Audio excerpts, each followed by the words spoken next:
হাদিস হযরত মুহাম্মদ মুস্তাফা সাল্লাল্লাহু আলাইহি ওয়াসাল্লাম যাহা বলেছেন বা নিজে করিয়াছেন অথবা সাহাবায়ে কেরামদেরকে করিতে দেখিয়া নিষেধ করেন নাই, তাহাই হাদিস।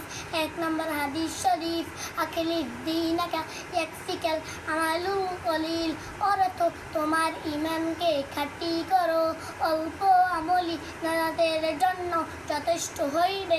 2 নম্বর হাদিস শরীফ, খায়রুকুম মান তাআল্লামাল কুরআনা ওয়া আল্লামা, তোমাদের মধ্যে সর্বোত্তম ওই ব্যক্তি যে কোরআন মাজিদ শিক্ষা করে এবং শিক্ষা দেয়।